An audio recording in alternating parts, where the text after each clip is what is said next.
नमस्कार। आज मैं आप लोगों को नेगेटिव माइक्रोबाइटा के विषय में बताना चाहता हूं। आज पूरे देश में, न कि केवल अपने ही देश में, दुनिया के 205 देशों में कोविड-19 पेंडेमिक का बोलबाला है। इस वायरस का ही नाम है नेगेटिव माइक्रोबाइटा, जिसे बाबा ने अपने दर्शन में 31 दिसंबर 1986 में माइक्रोबाइटा थ्योरी में दिया था। इसका व्यवहारिक रूप क्या होता है नेगेटिव माइक्रोबाइटा, किसको कहते हैं नेगेटिव माइक्रोबाइटा, इसका वर्स्ट सफरर मैं हूं। 1989 जब मैं ट्रेनिंग सेंटर अहमदाबाद में सारे होल टाइम वर्कर का ट्रेनिंग देता था, उसी समय मुझे 3 अक्टूबर को मुझे पकड़ा था। 3 अक्टूबर 1989। मैं वहां कई वर्षों से ट्रेनर के रूप में अवस्थित था। बहुत अच्छा वातावरण था। प्रायः 55 ट्रेनिज थे जिनको मुझे ट्रेनिंग देना पड़ता था। रात दिन उन लोगों को ट्रेनिंग देने में ही लगा रहता था और हर महीने में प्रायः 5 व 10 निकल के ट्रेनिंग सेंटर से कलकत्ता में बाबा के पास आते थे एग्जामिनेशन के लिए। बाद में उनकी पोस्टिंग हो जाती थी। तो बताता हूं कि उस अहमदाबाद ट्रेनिंग सेंटर में कैसे मुझे नेगेटिव माइक्रोबाइटा पकड़ा, इसके विषय में मैं डिटेल में बताना चाहता हूं। 3 अक्टूबर 1989 में मैं बाउंड्री वॉल के भीतर ही गेट के पास बैठा था। उसी समय एक डॉक्टर आए। उनका नाम है doctor A.K. Shah, eye specialist.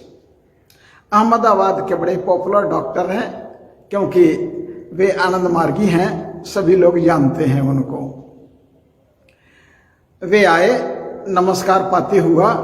उसके बाद मैंने बोला आइए बैठिए डॉक्टर साहब। जैसे ही बैठे, बैठने के बाद ही वहां पर थोड़ी देर चर्चा ही हो रही थी कि उन्होंने मेरे पैर के ऊपर नजर डाला और उन्होंने कहा, दादा आपका पैर में सूजन है। मैंने बोला डॉक्टर साहब हो सकता है मैं ट्रेन में था 2 दिन, जिसके कारण होगा, वो ठीक हो जाएगा। और मैंने इसे अवॉइड किया, उतना सीरियसली नहीं लिया। फिर भी उन्होंने मुझे इंसिस्ट किया और उन्होंने मुझे कहा नहीं दादा, ये आपका जो स्वेलिंग है कुछ एबनॉर्मल जैसा लगता है।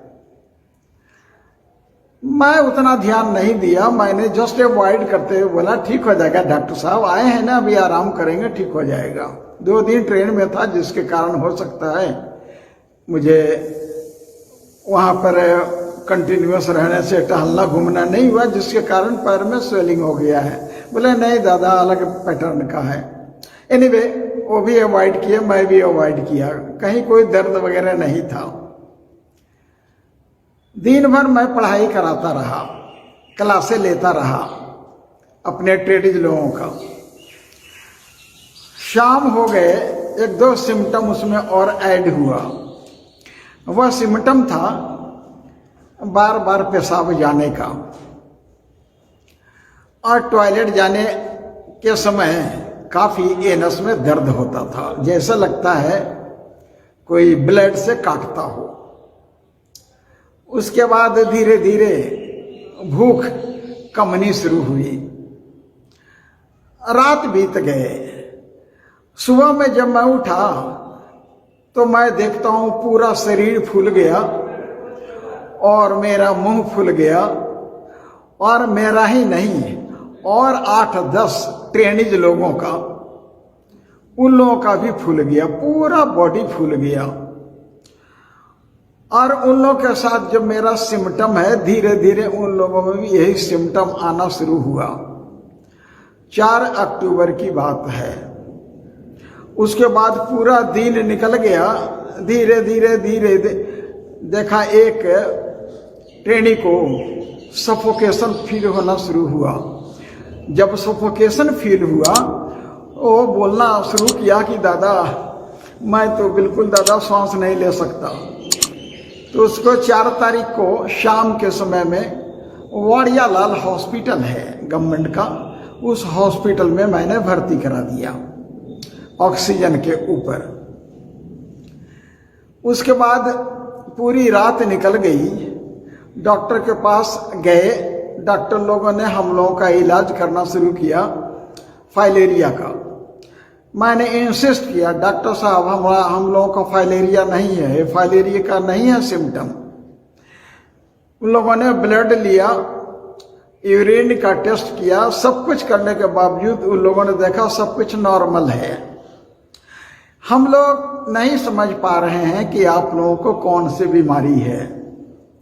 जितने भी बड़े बड़े डॉक्टर थे गवर्नमेंट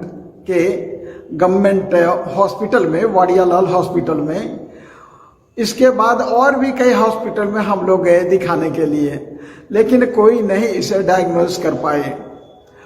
और ठीक 5 तारीख को हमें 3 और ट्रेनिज को भर्ती कर देना पड़ा। उन लोगों का भी ऐसा ही हुआ। अब 5 तारीख को हमारा पूरा ट्रेनिंग सेंटर, जितने भी हमारे ट्रेनिज थे, टोटल 55 ट्रेनिज थे, सभी 55 ट्रेनिज को ये बीमारी हो गया। सबका शरीर पूरा फूल गया, चेहरे फूल गए, हाथ पैर बड़ा बड़ा हो गया, मोटा मोटा हो गया, और सब में एक ही प्रकार का सिम्टम की भूख नहीं लगती थी, प्यास भी नहीं लगती थी, किंतु बार बार उन लोगों को पेशाब जाने की इच्छा होती थी।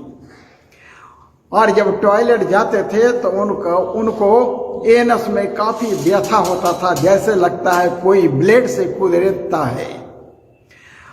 तो किसी को खाने की भी इच्छा नहीं होती थी। पूरा ट्रेनिंग सेंटर हमारा हॉस्पिटल बन गया। 6 तारीख जब हुए तो एक लड़का बोला, माने एक ट्रेनी बोला, दोपहर के बाद करीब 2 बजे, और उसने कहा कि दादा अब मैं नहीं बचूंगा, अब मैं मर जाऊंगा, मैं सांस नहीं ले सकता। मैं उसे गाड़ी में बिठाया और एक और ट्रेनी को भी साथ में रखा, जिसे थोड़ा बहुत ज्ञान था, पहले कंपाउंडर के रूप में काम करता था, उसे भी साथ में ले गया। और वाड़ियालाल हॉस्पिटल में जैसे ही उसको चेकिंग कर रहे थे डॉक्टर, उसी समय उसने वॉमिट किया खून का और कोलैप्स कर गया। Doctor was not able to understand that what type of disease he has. Doctor को कुछ समझ में नहीं आया कौन सा बीमारी है। They were failed to understand. All the senior doctors, they held a meeting, and where many doctors were there, and they discussed a lot, but they did not come to the conclusion that actually what disease it is. अंत में सोचा कि जब उसकी मृत्यु हो गई तो डॉक्टर को मैंने बोला ठीक है, आप एक सर्टिफिकेट दे दीजिए। उन्होंने हमें एक सर्टिफिकेट दिया, चेकिंग करा करके सब कुछ, और उसके बाद उन्होंने कहा कि ठीक है आप ले जाइए डेड बॉडी को। जो ऑफिशियल फॉर्मेलिटीज था हॉस्पिटल का, उसको कर लेने के बाद हमें बॉडी रिलीज किए और मैं हॉस्पिटल से ही चला गया उसको दफनाने के लिए। मैंने जहाँ पर इलेक्ट्रिक्यूशन का काम होता था, बिजली के ऊपर जहाँ पर सबको जलाया जाता है, वहाँ गया। इसके पहले ही और भी वहाँ जो अच्छे अच्छे डॉक्टर थे, डॉक्टर A.K. शाह, प्रताप भाई राठौर, द्वारका भाई पटेल, ऐसे अच्छे अच्छे जितने वहाँ के माने हुए मार्गी थे, उन लोगों को बुलाया। वे लोग भी साथ में गए। हमारे ट्रेनिंग सेंटर में कोई नहीं था मेरे अलावा। ट्रेनिंग सेंटर को छोड़ करके मैं आया। मैं सोचा था इसे भर्ती करा करके लौटूंगा, लेकिन मैं रात को करीब 10 बजे लौटा। उसका दाह संस्कार करके उसके बाद लौटा रात को 10 बजे। और एक ट्रेनी को साथ में ही रखा था, ये सब कुछ जानेगा। और जब मैं और वह एक ट्रेनी लौट करके रात को डॉक्टर साहब प्रताप भाई राठौर रात को लौट करके 10 बजे हम पहुंचते हैं ट्रेनिंग सेंटर में।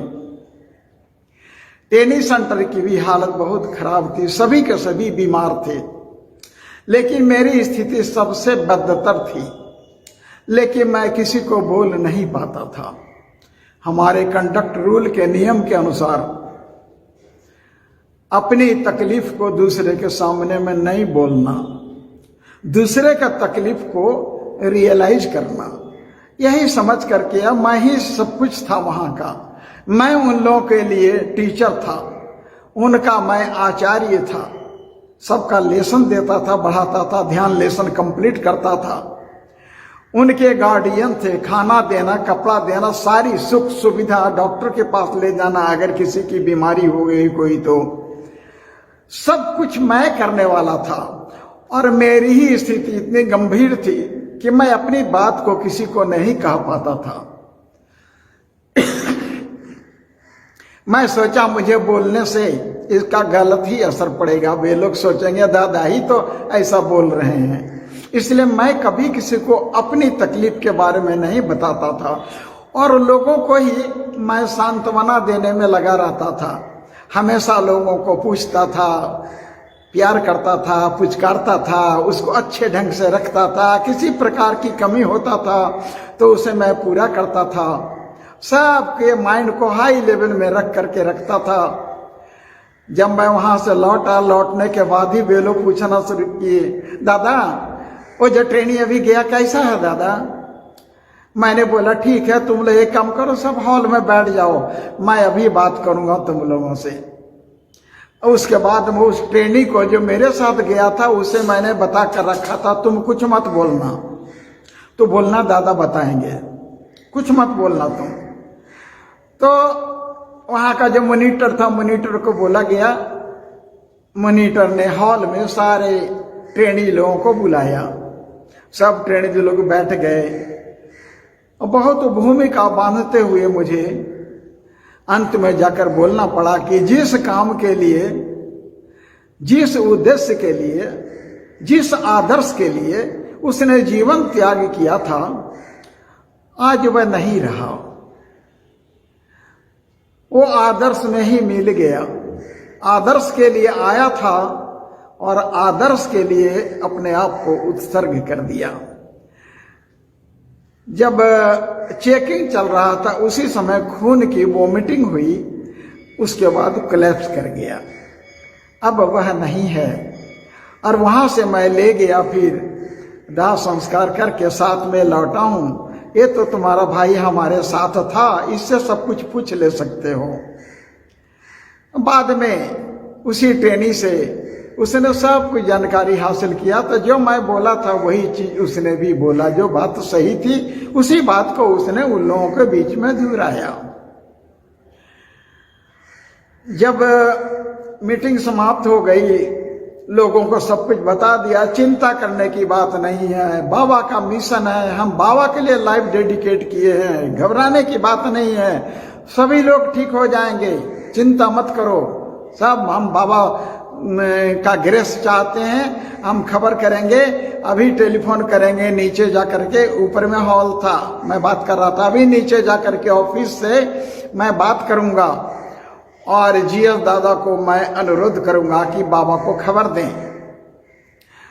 लोगों ने कहा, हाँ दादा बोलिए, बाबा को खबर कीजिए दादा, बोलिए, जरूर बोलिए दादा। मैं हाँ जरूर, अभी जाते हैं, बोलते हैं, तुम लोग चिंता मत करो, आराम करो सब लोग, रात्रि के बहुत टाइम हो रहे हैं, तुम लोग सभी सो जाओ, कल सुबह में हम मिलेंगे। उसके बाद नीचे गया अपने ऑफिस में, मैंने टेलीफोन लगाया। लैंड फोन काम करता था उस समय, तो लैंड फोन हमारे ट्रेनिंग सेंटर में था और मैंने लैंड फोन से ही मैंने जीएस दादा को लगाया। जीएस दादा को सारे जीएस दादा थे वहां पर। उसके बाद वहीं पर दादा वंदनानंद जी भी थे, उन्होंने पहले टेलीफोन उठाया था और कुछ दिन पहले वंदनानंद दादा आए हुए थे ट्रेनिंग सेंटर में और ट्रेनिज को ले गए थे वहां से, तो वे यहाँ की परिस्थिति को जानते थे अच्छी तरह से। उसके बाद उन्होंने जीएस दादा को बताया, सारे वृत्तांत हमने बता दिए और हमने कहा कि यदि बाबा को आप नहीं खबर करेंगे तो 2-3 दिन के अंदर में पूरा ट्रेनिंग सेंटर खाली हो जाएगा, एक न ट्रेनिंग बचेगा और न कोई ट्रेनर बचेगा, सभी के सभी समाप्त हो जाएगा। मैंने सब कुछ बताया कि मुझसे ही शुरू हुआ और आज पूरा ट्रेनिंग सेंटर छा गया। अब 55 में से अब 54 केवल ट्रेनिज हैं, एक ट्रेनिंग का तो जीवन उत्सर्ग हो गया। तो बोले कि हाँ हाँ अभी हम बुलाते हैं जीएस दादा को, मैं भी बोलूंगा, जीएस दादा को मैं बुलाता हूँ। फिर मैंने टेलीफोन दे दिया डॉक्टर AK साहब को। डॉक्टर AK साहब बहुत गुस्सा करके बोले, बहुत गुस्से में थे। बोले, आप लोग बाबा को क्यों नहीं बोलते हैं, बाबा को बताइए कि ये ट्रेनिंग सेंटर समाप्त हो जाएगा, सभी मर जाएंगे, एक भी जिंदा नहीं रहेगा। तो उन्होंने इसी डांट फटकार साथ ही साथ उन्होंने अदब के साथ दादा को बोले कि दादा बाबा को बताइए, दादा डिले मत कीजिए दादा, 3 दिन के बाद एक आदमी नहीं बचेगा ट्रेनिंग सेंटर में। हाँ ऐसा ही हुआ, रात के समय में तो बाबा को बताया नहीं गया, लेकिन नेक्स्ट डे मॉर्निंग में वंदनानंद दादा भी थे वहां पर, जल्दी से तैयार होकर पहुंच गए। जीएस दादा को खबर थी, पीए दादा केशवानंद जी भी जान रहे थे। उसके बाद सुबह में सोच रहे थे कब मौका मिले कि बाबा को मैं बोलूं। तो उसके बाद बाबा तैयार होकर के और कपड़े वगैरह पहन करके फील्ड वॉक जाने की तैयारी में लग गए। इसी के समय बाबा ने पूछा, जीएस दादा कहाँ है, जरा बुलाओ। तो जीएस दादा को खबर दिया गया, जीएस दादा गए। बाबा उस समय लेक गार्डन में थे। फिर बाबा ने पूछा कि हाँ बताओ क्या समाचार है, सब ठीक है। उन्होंने कहा, बाबा हाँ सब कुछ ठीक ही है बाबा, किंतु अहमदाबाद ट्रेनिंग सेंटर से खबर आई है कि वहां पर एक विचित्र प्रकार का कोई बीमारी पकड़ा है और जितने भी ट्रेनी हैं और ट्रेनर से शुरू हुआ है, पूरा शरीर फूल गया है, भूख नहीं लगती है, प्यास भी नहीं लगती है, बार बार पेशाब जाने की इच्छा होती है और एनस में बहुत व्यथा होता है। और 4 लोग 5 लोग, एक का तो डेथ हो गया, 4 लोग अभी भी एक हॉस्पिटल में ऑक्सीजन के ऊपर भर्ती हैं। तो एक का रात को बाबा डेथ हो गया है और हमारे डॉक्टर वहां पर जितने हैं, एक भी डॉक्टर समझ नहीं पा रहे हैं कि ये कौन सी बीमारी है। बाबा चुप रहे। थोड़ी देर के बाद बाबा बोले, हाँ एक और सिम्टम होगा, अंत में खून का वोमिटिंग होगा। हाँ बाबा, खून का वॉमिटिंग हुआ था, हाँ यह भी एक सिम्टम है। मैं समझ गया कौन सा डिजीज है यह। उसके बाद बाबा बैठ गए कुर्सी के ऊपर, फील्ड वॉक जाना बंद कर दिए। उस दिन फील्ड वॉक में नहीं गए। अब बाबा ने बोलना शुरू किया, ये लोग वहीं पर थे, और बाबा ने बोलना शुरू किया, I know which type of disease it is. This disease, its name is negative microvita, which has come from different planet to destroy the population of this earth planet. But I will not allow this negative microvita to destroy the population of this earth planet. Today I determine that I will not at all allow this negative microvita. Okay. If people do one thing, one person should go to nearby market and buy one flower for each candidate and bring all those red flowers and bring it to me. उसके बाद बाबा ने बोलना शुरू किया, बताओ वहां से training centre को शिफ्ट करना पड़ेगा तो कहां पर शिफ्ट किया जाए। तो कुछ लोगों ने हिम्मतनगर बोला, कुछ लोगों ने गुजरात से बाहर का नाम लिया, किंतु बाबा डिटरमाइन थे, नहीं, गुजरात स्टेट में ही रखने के लिए मेरा जो एमजी क्वार्टर है गांधीधाम में, उसे मैं ट्रेनिंग सेंटर के लिए सेक्रीफाइस करता हूं। Training centre should be shifted from Ahmedabad to Gandhidham. One person should go directly to Ahmedabad, another person should go to Gandhidham to carry these all flowers which I'll give it to you. इसी के बीच में जा करके एक दादा red flower खरीद कर लाए। उसके बाद बाबा बोले, क्लोज माय डोर, दरवाजा को बंद कर दिया गया। बाबा अंदर में तांत्रिक मंत्र का उच्चारण कर रहे थे, जोर जोर से आवाज आ रही थी। दादा लोग दरवाजे के नीचे कान लगा करके सुन रहे थे। तो बाबा संस्कृत मंत्र का जप कर रहे हैं। उसके बाद जब उसी जो फूल लाए गए थे उन फूलों को वाइब्रेट कर रहे थे, शक्ति प्रदान कर रहे थे नेगेटिव माइक्रोबाइटा को समाप्त करने के लिए। जब बाबा का मंत्र जपने का काम समाप्त हो गया, उसके बाद बाबा ने घंटी दिया और उन्होंने कहा, ठीक है गेट खोलो, तुम लोग अंदर आओ। उसके बाद बाबा ने डूज एंड डोंट्स लिखवाया। उन्होंने बताया कि कोई भी सामान अहमदाबाद ट्रेनिंग सेंटर से गांधीधाम जाते समय नहीं ले जाएगा। मिनिमम न्यूनतम से न्यूनतम सामान शरीर के ऊपर रहेगा। कपड़ा बहुत ही कम, खाने का कोई सामान नहीं जाएगा, पहनने का कपड़ा भी नहीं जाएगा, सभी को जला दो तुम लोग। तो काफी मात्रा में वहां पर अनाज थे, उन अनाजों को भी जलाया गया। कंबल, सैकड़ों कंबल थे, वो कंबल को जलाया गया और बाकी सामान जितने थे सबको रात भर जलाया गया। उसके बाद बाबा ने कहा, क्या खाएंगे ये लोग? उन्होंने बताया, जमीन के नीचे का कोई भी चीज नहीं खाएगा। जैसे आलू जमीन के नीचे होता है, ओल, शकरकंद, बंदा गोभी और जमीन के नीचे में जिस सलगम बहुत सा नीचे में जो होता है चीज, उसको नहीं खाने के लिए कहा।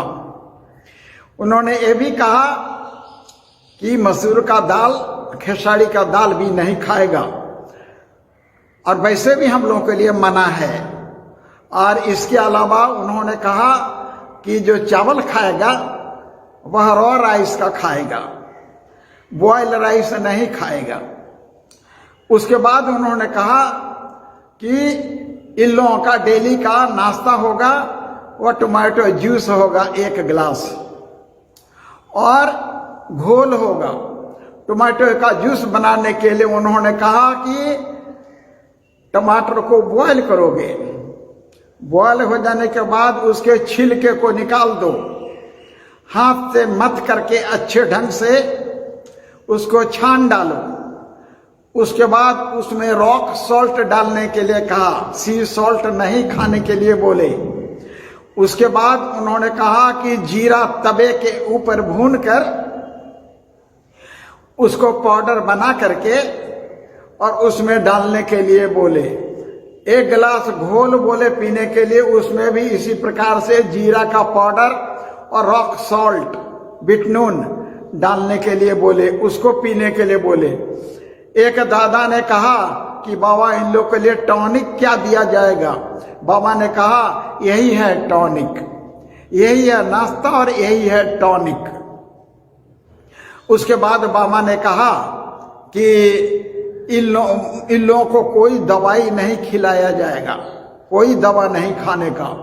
जो पूरा शरीर फूल गया है, रात्रि के समय में अपने पैर में कदम का पत्ता बांधेंगे और प्रतिदिन जैसे नियम का पालन होता है वैसा करेंगे।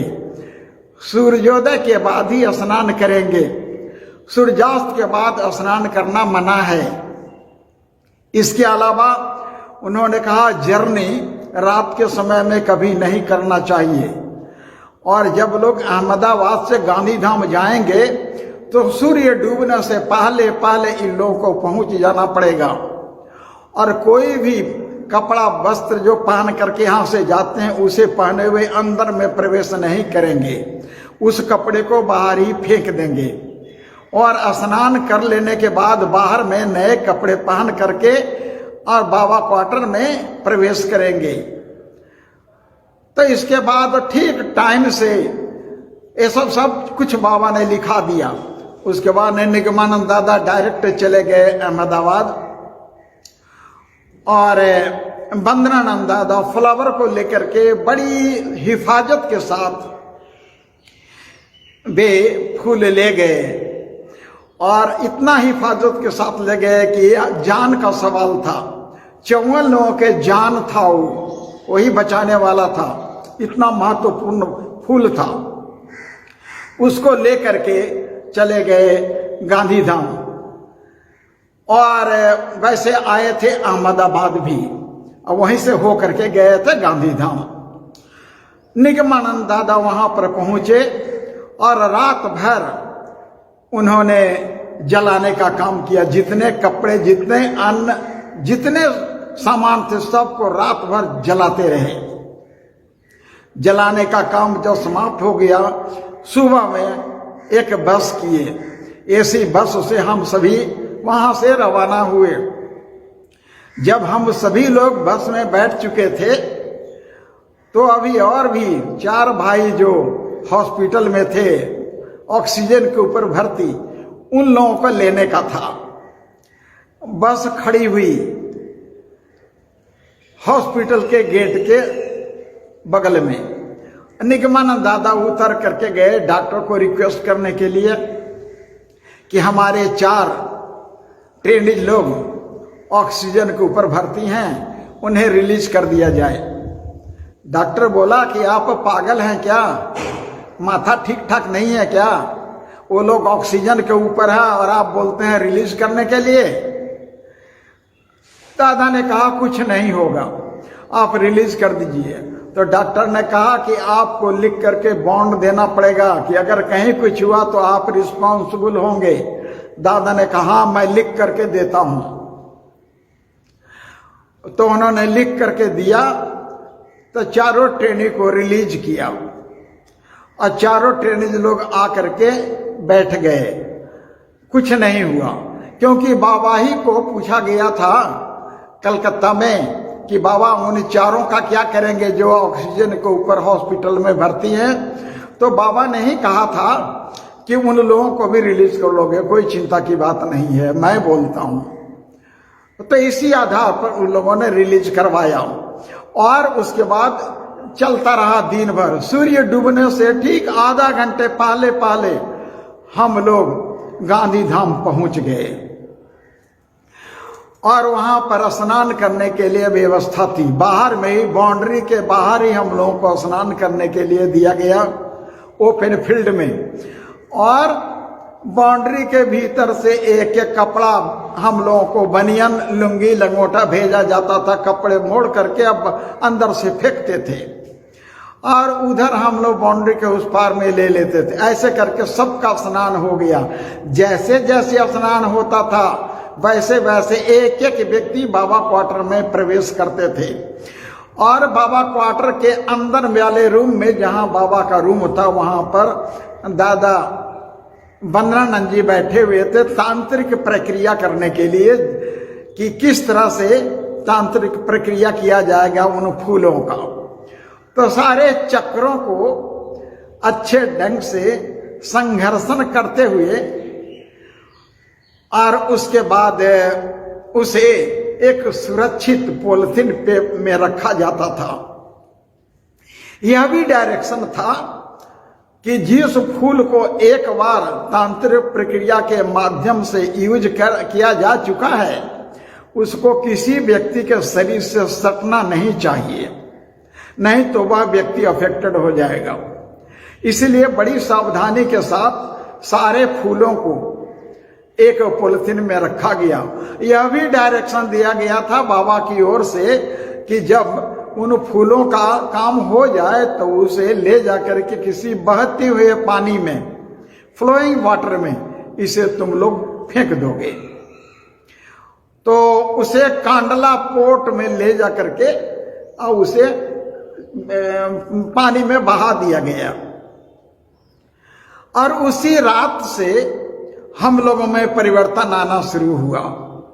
अपने पैर में कदम का पत्ता बांधते थे प्रतिदिन, रात को बांधते थे सोते वक्त, और सुबह में देखते थे पानी पूरा बाहर में निकला हुआ है और पैर बिल्कुल नॉर्मल हो गया है।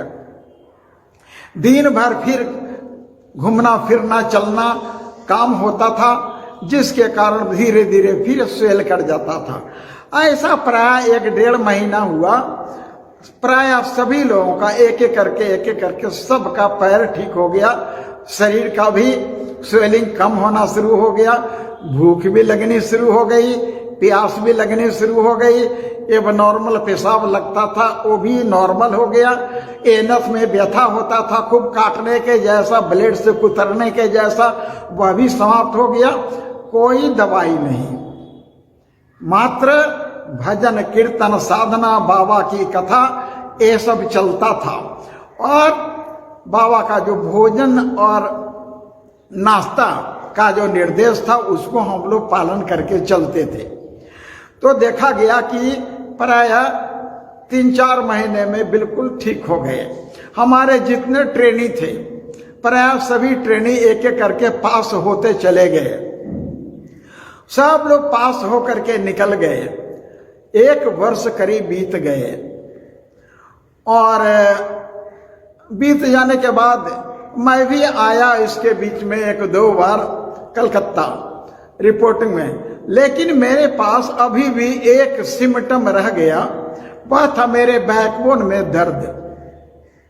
बैकबोन में दर्द होता था बहुत, हमेशा 24 आवर्स। यह नेगेटिव माइक्रोवाइटा के ही कारण था। और उसके बाद ये लोगों को पता था, बाबा को भी बताया गया था कि सब तो ठीक हो गए। ठीक हो करके ट्रेनिंग सेंटर से पास करके और वे लोग कलकत्ता ही तो आते थे, बाबा के पास ही तो आते थे पीसी के लिए। और उसके बाद बाबा के साथ पीसी होता था, उसके बाद उन लोगों की परीक्षा होती थी, फिर उन लोगों का पोस्टिंग हो जाता था, फील्ड में चले जाते थे। इस तरह से कोई ऐसा ट्रेनिंग नहीं था जो बाबा के नजरों से नहीं गुजरता था। भगवान जब हैं तो उनके सामने ही तो आना पड़ता था सबको। उसके बाद केवल मैं बचा रह गया नेगेटिव माइक्रोबायोटा का। मेरे पीठ में दर्द रह गया, वो साल भर रह गया। अक्टूबर 1990 में तिलजला हेडक्वार्टर में, तब तक बाबा शिफ्ट कर चुके थे, लेक गार्डन से बाबा तिलजला हेडक्वार्टर में आ चुके थे। और अक्टूबर 1990 में एक WRDS हो रहा था। 18, 19 और 20 अक्टूबर को, जिसमें वर्ल्ड के जितने भी वर्कर्स हैं सभी लोगों को आना पड़ता था। ग्लोबल वर्कर्स, सेक्टोरियल वर्कर्स, सबको आना पड़ता था, दादा और दीदी को। तो 18, 19 और 20 अक्टूबर 1990 में इसी तिलजला बाबा क्वार्टर के ठीक ऊपर हॉल था, उसमें रिपोर्टिंग होने का था। बाबा ने कहा था, दादा सर्वात्मानंद जी उस समय जनरल सेक्रेटरी के रूप में काम कर रहे थे, तो बाबा ने कहा था कि बीतमोहानंद को बुला लेना। तो दादा ने मुझे ही एडवांस में टेलीफोन करके बोल दिए थे कि देखो रिपोर्टिंग होने जा रहा है 18, 19, 20 अक्टूबर को, तुम्हें आ जाने का है। मैंने बोला हाँ दादा ठीक है, मैं आ जाऊंगा दादा। उसके बाद मैं यहाँ पर उसी रिपोर्टिंग के दौरान में आ गया था। और ठीक 20 तारीख को मैं रिपोर्टिंग में था। 20 को एक डिमोन्स्ट्रेशन चल रहा था दादा अभी प्रेमानंद के ऊपर। दादा अभी प्रेमानंद से बाबा पूछ रहे थे कि तुमको कहाँ पर दर्द होता है। उसने कहा बाबा मुझे दर्द होता है छाती में और मेरे गर्दन में, और मुझे सर्दी खांसी बहुत जल्दी पकड़ लेता है। अब बाबा ने उनके लिए आयुर्वेदिक मेडिसिन बताया और उन्होंने कहा एक मुट्ठी तुलसी का पत्ता लोगे और उतना ही मात्रा में अदरक लोगे, दोनों को कुच करके घी में उसे फ्राई करोगे और मधु के साथ खाली पेट में खाओगे, तुम्हारा ठीक हो जाएगा। उसके बाद बाबा ने कहा यहाँ बीतमोहानंद है क्या? तो मैं दूर में करीब 50 फीट की दूरी में मैं खड़ा था और मैंने बोला हाँ बाबा मैं हूं बाबा। तो मैं दूर में 50 फीट की दूरी में था और बाबा ने क्या किया कि अभी प्रेमानंद को बोले तुम पीछे की ओर मोड़ो, तो अपना पीठ बाबा की ओर कर दिया और बाबा अपने छड़ी से उसके पीठ के ऊपर क्रॉस किए और मुझे पूछे देखो तो तुम्हारे पीठ में और दर्द है क्या? तो मैं अच्छे ढंग से आगे पीछे बाएं दाएं मुड़ करके मैं चेक कर रहा था कि सही में मेरा दर्द है, अभी और भी है, बचा है कि समाप्त हो गया। मैं अच्छे ढंग से वेरीफाई कर रहा था। यद्यपि वहां जितने दादा लोग थे उन लोगों को बड़ा विचित्र लग रहा होगा कि बाबा पूछ रहे हैं ये उत्तर भी नहीं दे रहा है, ये बाएं दाएं कर रहा है, क्योंकि उन लोगों को तो इन सब चीजों से अवगत नहीं थे, वे लोग जानते नहीं थे कि क्या है मेरे साथ। अब मैं सोचा कि जब तक मैं कंफर्म नहीं हो लूं कैसे बाबा को बोलूंगा। तो जब मैं चेक कर लिया अच्छे ढंग से अब मेरे पीठ में कोई दर्द नहीं है, तब बाबा को मैंने बोला बाबा अब दर्द नहीं है, थोड़ी देर पहले ही तो था, जस्ट 2 मिनट पहले ही था, तो मैंने 24 घंटा रहता था। तो मैंने बाबा को बोला बाबा अब दर्द नहीं है। मैंने साष्टांग प्रणाम मारा और बाबा ने अपने मुख से बोला जा तुम्हारा कल्याण हो। इसके बाद उसके बाद कभी आज तक दर्द नहीं हुआ। लेकिन सबसे कष्टदायक बात यही रही कि 20 तारीख को 20 अक्टूबर 1990 को बाबा ने मुझे क्योर किया नेगेटिव माइक्रोबाइटा से। That was the end of negative microbiota from this planet. नहीं तो क्या पता अगर यही एग्रीवेट कर जाता भविष्य में तो हमको बचाने वाला और इसको रोकने वाला कौन था? भगवान को ही पता था। और 20 को उन्होंने डिमॉन्स्ट्रेशन दिया, मुझे ठीक किया, और नेक्स्ट डे 21 अक्टूबर को बाबा अपना पार्थिव शरीर छोड़ दिए। मैं बहुत रोया, इतना रोता रहा, इतना रोता रहा। मैं सोचा यही तो भगवान है। यही भगवान जानते थे कि अगर मैं इसका नेगेटिव माइक्रोबाइटा का थोड़ा सा अंश अगर मैं छोड़ दूंगा और बाद में यही अगर धीरे धीरे धीरे एग्रीवेट कर जाए तो इतना बढ़ जाएगा, इतना बड़ा रूप ले लेगा, पूरे दुनिया में फिर फैल जाएगा। इसलिए उन्होंने जाने से पहले पहले इस नेगेटिव माइक्रोबाइटा को पूरा जड़ से समाप्त करके गए। लेकिन खूब रोता रहा मैं। उसके बाद देखा कि खबर जा रहा है कि दुनिया के सारे मार्गी लोग यहाँ पर आ रहे हैं। खबर दिया गया सब लोग यहाँ आ रहे हैं। तो मैंने जनरल सेक्रेटरी दादा सर्वात्मानंद जी से पूछा, दादा मैं यहाँ रहूं तो? उन्होंने बोला नहीं नहीं, अभी फर्स्ट अवेलेबल फ्लाइट से ट्रेनिंग सेंटर में जाइए, वहाँ कोई नहीं है। उन लोगों को अगर पता चल जाए कि बाबा अभी फिजिकल बॉडी में नहीं है, सब ट्रेनिंग सेंटर का जितने भी ट्रेनर सब भाग जाएंगे। और वहाँ के सीनियर जितने मार्गी लोग हैं सभी लोग तो आ रहे हैं। टोडरमल जी हैं, मेहता जी हैं, राठौर जी हैं, मांकड़ जी हैं, जितने अच्छे मार्गी हैं सब तो यहाँ आ रहे हैं लोग। आप फर्स्ट अवेलेबल फ्लाइट से चले जाइए। उसके बाद मैं रोता रोता फर्स्ट अवेलेबल फ्लाइट से मैं चला गया। फ्लाइट में भी मेरी आंखें बंद नहीं हो रही थी, क्या करें, परेशान था। वहां पहुंचने के बाद मैं अपने आप को पोज करता था हिपोक्राइट के जैसा कि एज इफ दैट कुछ नहीं हुआ है। ट्रेनिज लोगों के सामने मैं मुस्कुराता था ताकि हमारे ट्रेनिज लोग किसी प्रकार से कुछ नहीं हो जाए। और पूछते रहे बाबा ठीक है? तो दादा बाबा ठीक है। मैं क्या बताऊंगा जी, बताऊंगा। तुम लोग हॉल में सब लोग बैठ जाओ, मॉनिटर को वो लोग बैठ जाएगा, तब हम बताएंगे। ठीक है, हमको आराम थोड़ा करने दो ना, मैं थोड़ा स्नान वगैरह करके रेडी हो जाऊं तब मैं आता हूं, मैं बताऊंगा।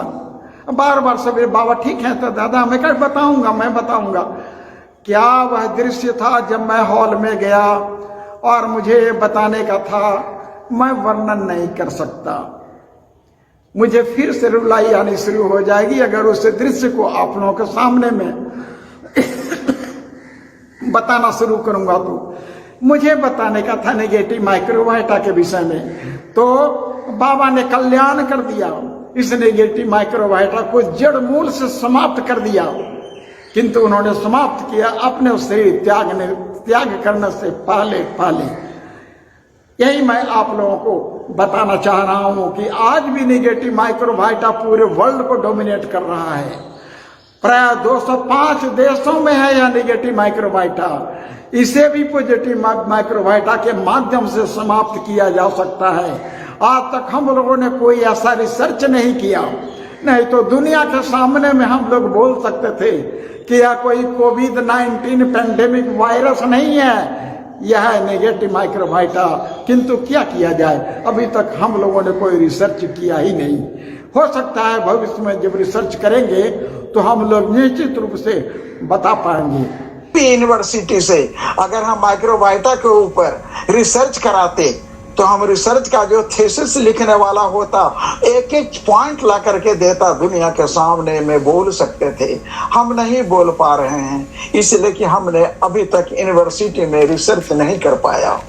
लेकिन यह है नेगेटिव माइक्रोबाइटा, एक वायरस है, एक वेग टर्म है। बाबा का बताया गया जो पॉजिटिव माइक्रोबाइटा है और नेगेटिव माइक्रोबाइटा, दो प्रकार के माइक्रोबाइटा मोटा मोटी तौर पर, और वैसे तो एक न्यूट्रल भी है। हम पॉजिटिव माइक्रोबाइटा की बात करते हैं। मन में हमेशा अगर हम लोग अच्छी चिंतन करेंगे, कीर्तन करके हम नेगेटिव माइक्रोबाइटा को हटा सकते हैं। हम मन से अच्छे ढंग से कीर्तन करेंगे। बाबा बोला करते थे कि देखो जी, निगेटिव चीजों को अगर कीर्तन करके हटा दोगे तो तुम विजयी हो जाओगे। निगेटिव माइक्रोबाइटा के ऊपर तुम्हारा विजय हो जाएगा।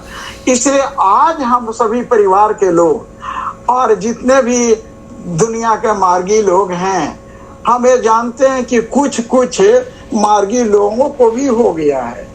हमें ये भी पता चला है कि कुछ फुल टाइमर्स को भी हो गया है, लेकिन फुल टाइमर्स का अभी तक कहीं कुछ नहीं हो पाया, मरे नहीं। लेकिन कुछ हमें पता चला है खबर की, जो कुछ मार्गी थे, बहुत क्रिटिकल पोजीशन में थे, बहुत शरीर हेल्दी था, उनको फिर रेस्पिरेटरी सिस्टम में प्रॉब्लम आया और उसके बाद फिर उनका कोरोना में जाकर के और हॉस्पिटल में भर्ती की गई, डिक्लेयर किया कि पॉजिटिव है।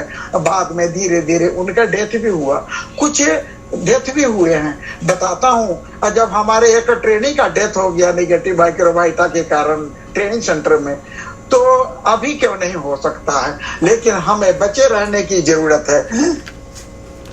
अगर हम लोग 16 पॉइंट अच्छे ढंग से पालन करके चले, 16 सूत्र को ठीक से हम पालन करें और डेली अगर आसन करें, आसन हम रोज दिन करें, कौशकी करें, तांडव करें। जितने लोग हैं, महिलाएं लोगों को कौशकी करें, वो लोग कीर्तन करें और कौशकी करें। जो हमारे पुरुष लोग हैं, जितने भाई मार्गी भाई लोग हैं, वे लोग कौशकी भी करें और तांडव भी करें। ऐसा करने से क्या होगा कि उनमें रेस्पिरेटरी सिस्टम मजबूत रहेगा। यहाँ तक कि बोला गया है कि अगर प्राणायाम डेली किया जाए, अच्छे ढंग से अगर प्राणायाम करें, उसमें श्वास प्रश्वास की क्रिया के ऊपर अच्छे ढंग से संयम हो जाता है। Be control over the respiratory system. There are many sahaj yogi, there are many sadharan yogi, there are many vishesh yogi, they are doing their प्राणायाम।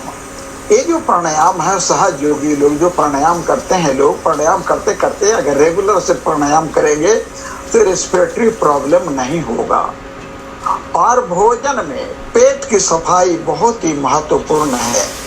बाबा ने फल की बहुत सी तालिकाएं दी हैं। उन तालिकाओं में ए ग्रेड का जो फल है, बाबा ने दिया है। ए ग्रेड का फल वह है जामुन। दूसरा ग्रेड का जो फल है वह है खीरा, जिसको कुकुम्बर बोलते हैं और बंगला में ससा बोलते हैं। डेली कुकुम्बर खाइए, रोज दिन सालों भर मिलता है। इस कुकुम्बर को बाबा ने सेकंड ग्रेड का फल बताया है। थर्ड ग्रेड का फल है आम। आम का खाने का नियम है। आम का सीजन आ गया है। आम अभी धीरे धीरे बाजार में आना शुरू हो गया है, लोग खा रहे हैं। इस आम को खाने का बाबा ने नियम बताया। कैसे आम खाओगे? अगर रात को आम को पानी में भिगोया जाए और सुबह नाश्ते में अगर किया जाए, तो दूध को एक उफान 12 बजे से पहले अगर एक उफान लाया जाए, तो उफान का माने होता है जब दूध को गर्म करते हैं, उफान आना शुरू हो जाए, एक ही उफान में उसको हम नीचे उतार देंगे। उसके बाद आम का जूस मिला करके उसमें ज्यादा नहीं, 1 गिलास पिए तो बहुत ही ज्यादा उसमें रक्त बनाने की क्षमता है और उसमें बहुत एनर्जी है। लेकिन ज्यादा खाने पर हो सकता है शुगर का बीमारी हो जाए, क्योंकि बहुत ही हाईएस्ट और पौष्टिक तत्व है यह, इसलिए ज्यादा नहीं खाना चाहिए। तो बताता हूं कि हमारे पास बहुत अच्छे अच्छे चीज बाबा ने हम लोगों को बता दिया है।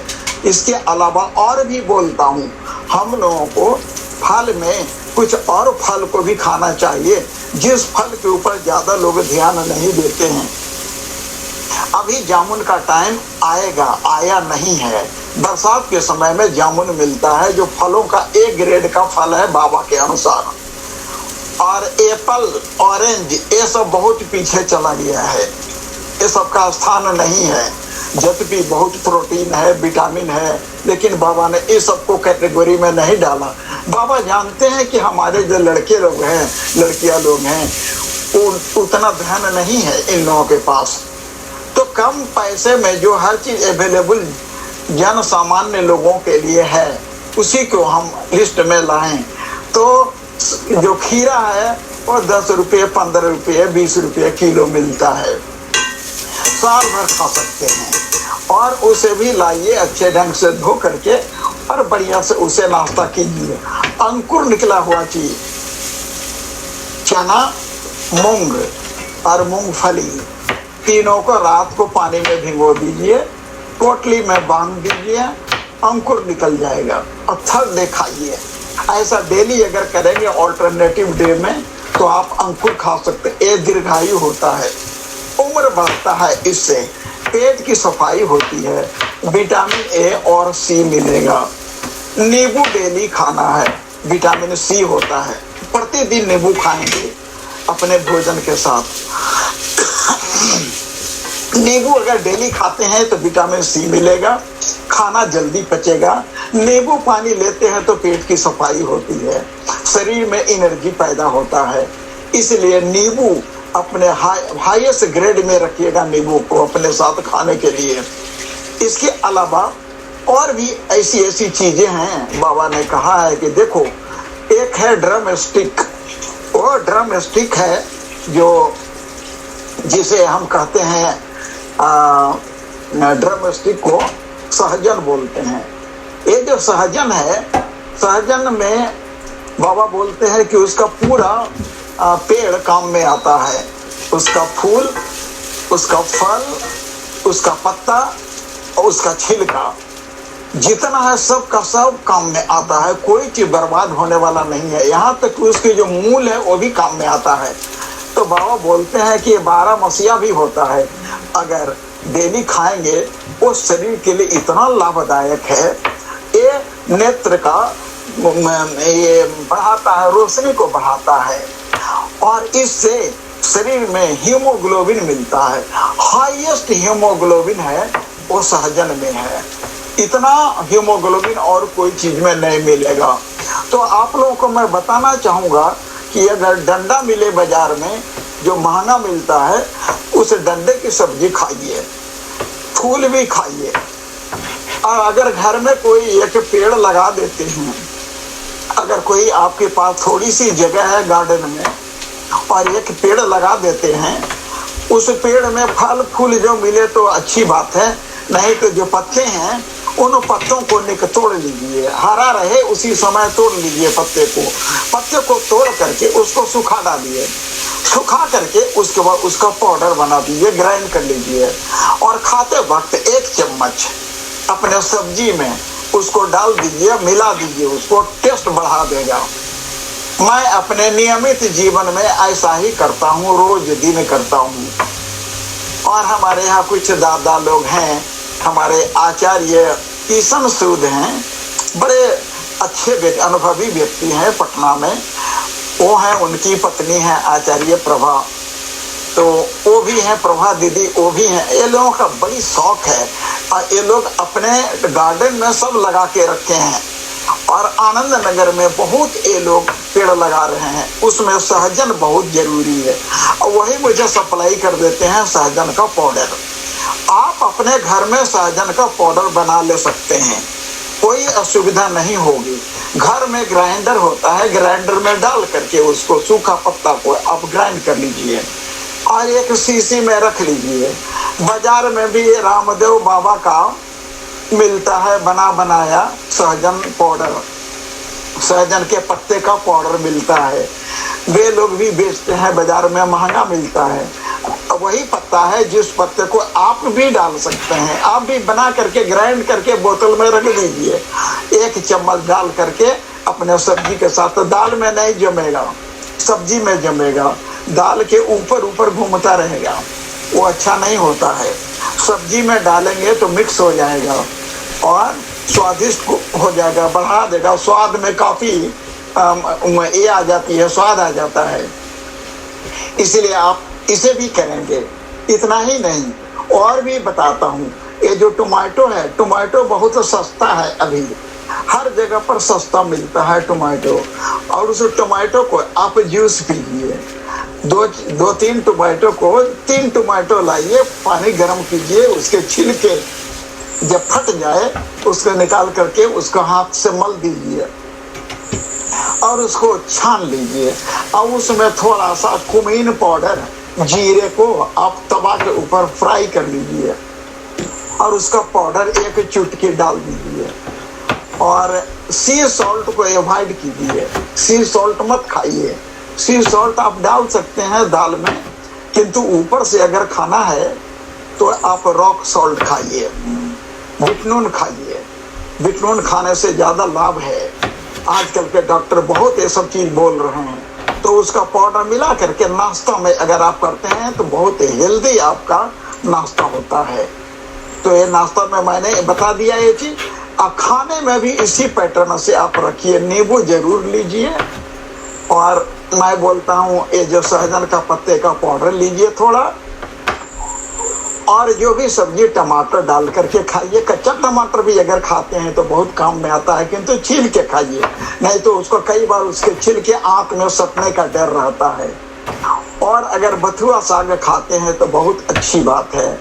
मेमोरी के लिए भी बाबा ने कई साग बताए हैं, अब उसके ऊपर अलग से क्लास लिया जा सकता है। बहुत से साग हैं जिससे साग के बारे में बाबा ने कहा है कि अगर बच्चे लोग जिसकी बुद्धि कम है और जो बार बार रटता है तब भी उसके माथे में नहीं घुसता है, उसको कौन कौन सा भोजन करना चाहिए जिस भोजन से उसकी स्मृति में ज्यादा तीव्रता आए। ये सब बहुत सी चीजें हैं। तो मैं बताना चाहता हूँ कि ये सब हम लोग तो सभी पारिवारिक लोग के साथ जितने मार्गी लोग हैं हमारे साथ जुड़े हुए हैं। आज कोरोना वायरस का जो चल रहा है, इस कोरोना वायरस के समय में आप लोग सभी सतर्क रहिए। एक चीज बताना चाहता हूँ आपको, बाबा का अनुभूति और ये सब चीज तो मैंने आप लोगों को बता दिया। कीर्तन खूब जम के कीजिए रोज दिन, सुबह शाम साधना से पहले कीर्तन रोज दिन कीजिए अच्छे ढंग से। उपवास भी कीजिए आप लोग, 16 पॉइंट का पूरा पालन कीजिए। 16 पॉइंट पालन करने से, जो उपवास करने से क्या होगा कि आप में जो क्षमता आएगी, वाइटलिटी आएगी आप में, कि हम रह सकते हैं, फास्टिंग कर सकते हैं और पेट की सफाई होगा। पेट में जितने प्रकार के टॉक्सिन हैं सभी टॉक्सिन निकल जाएंगे तो बीमारी कहाँ से होगा। पेट साफ नहीं होता है तभी तो बीमारी होती है।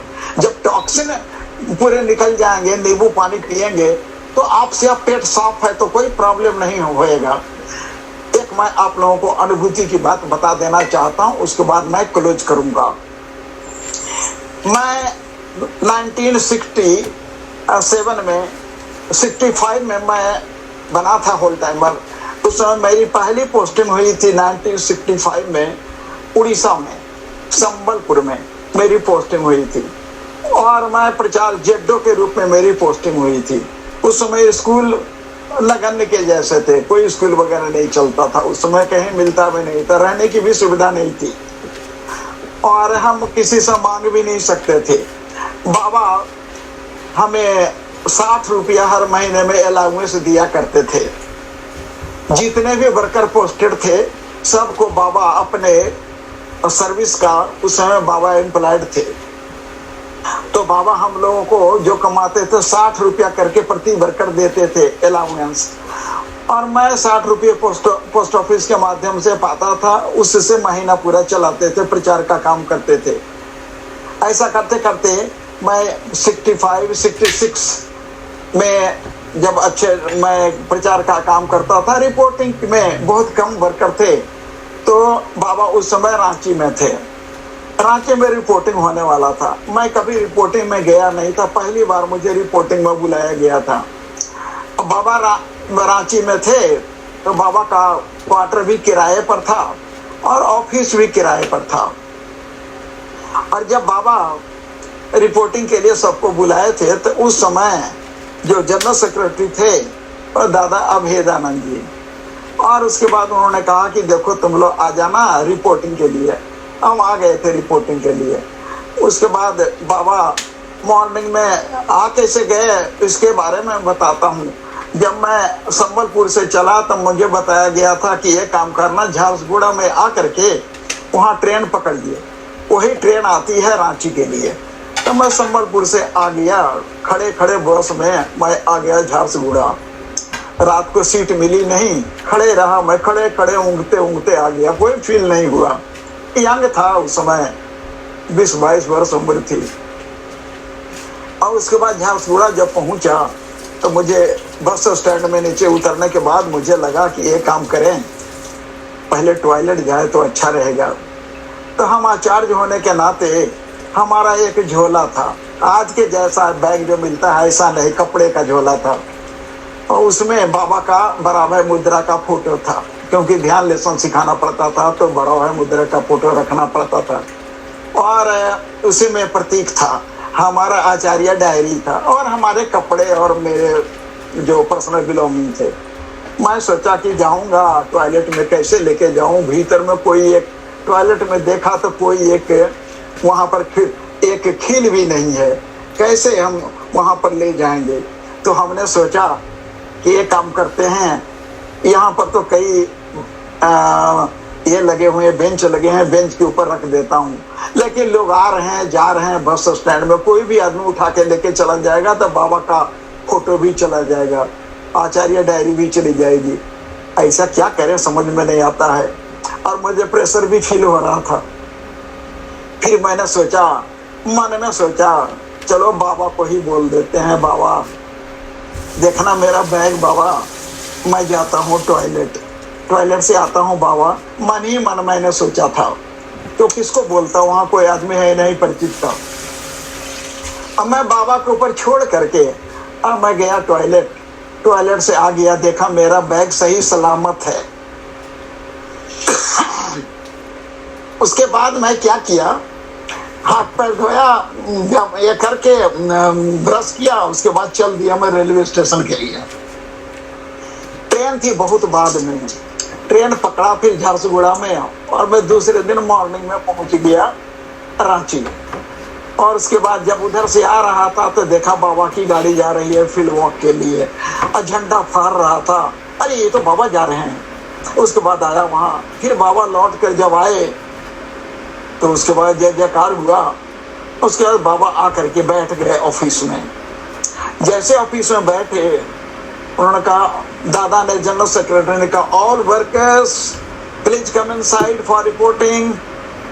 जीएस ने आवाज दिया, हम लोग जितने वर्कर थे हम लोग आ गए अंदर में।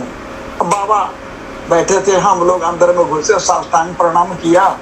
एक कमरे थे, ज्यादा वर्कर थे भी नहीं, मात्र 7 वर्कर थे। और बाबा कुर्सी के ऊपर बैठे थे, टेबल लगा हुआ था, और कुर्सी के चारों तरफ हम लोग खड़े हो, 3 साइड में खड़े हो गए। दाहिने साइड में 2 वर्कर के बाद तीसरा नंबर मेरा था।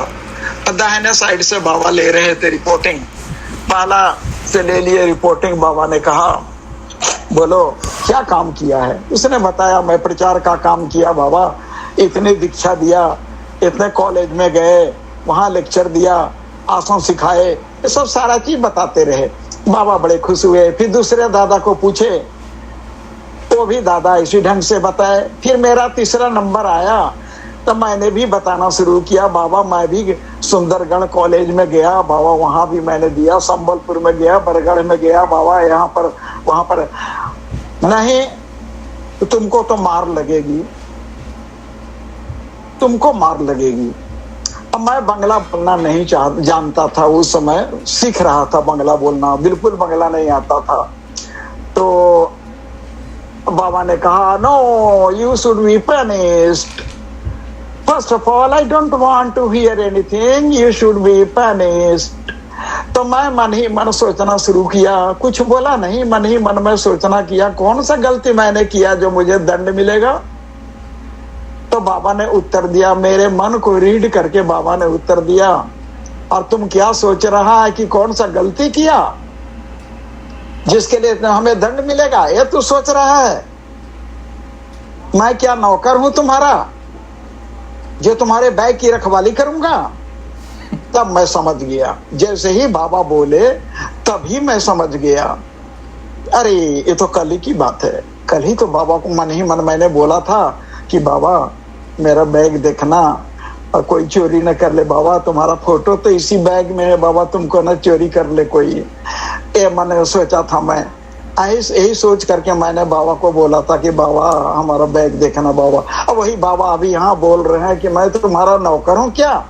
तो मैंने बोला, मन ही मन में सोचा, कुछ बोल नहीं रहा हूँ, मन ही मन में सोच रहा हूँ बाबा जब मैं तकलीफ में रहूं तो मैं किसको याद करूंगा बाबा, किसको बोलूंगा। तो हमको क्या बोलेगा, हमको जिसको बोलना है बोलो। तो मन ही मन मैंने सोचा बाबा आप तो भगवान हैं, हम तकलीफ में पड़ जाएंगे तो आपके अलावा दुनिया में साथ देने वाला कौन है बाबा।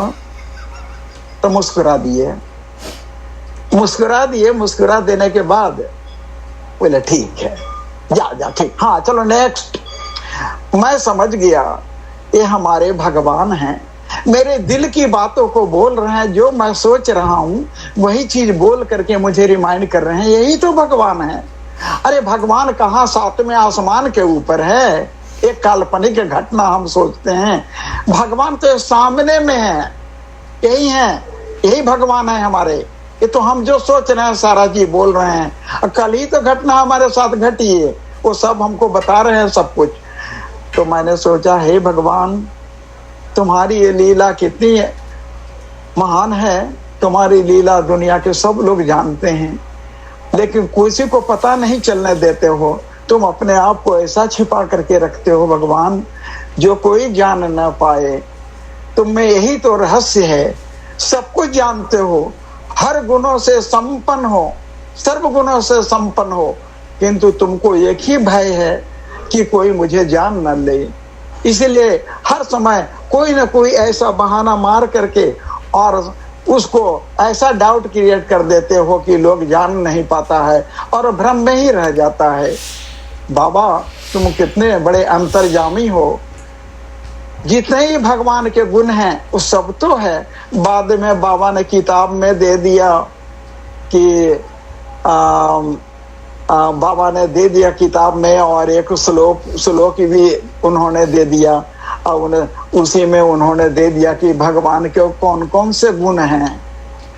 उस गुण के अनुसार मैंने एक एक गुण को मैंने देखा है, उनके ऊपर सारे गुण लागू होता है भगवान श्री श्री आनंद मूर्ति जी के ऊपर। हमने एक एक गुण को उनके ऊपर अप्लाई किया है, सब गुण उनके ऊपर मौजूद है। इसीलिए ये मैं बताना चाहता हूँ कि हम लोग सभी सौभाग्यशाली हैं, बाबा के संपर्क में आए, वे हमारे गुरु हैं, हम उनके शिष्य हैं। हमारा यही शिष्य और गुरु का जो रिलेशनशिप है यही रह जाएगा और हमेशा उनके चरणों में ही हम लिपटे रह जाएंगे और हम सबों का इसी में कल्याण हो जाएगा।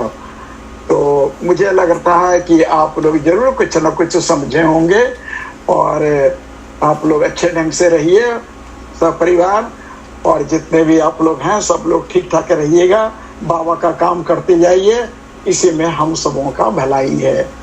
ठीक है, धन्यवाद।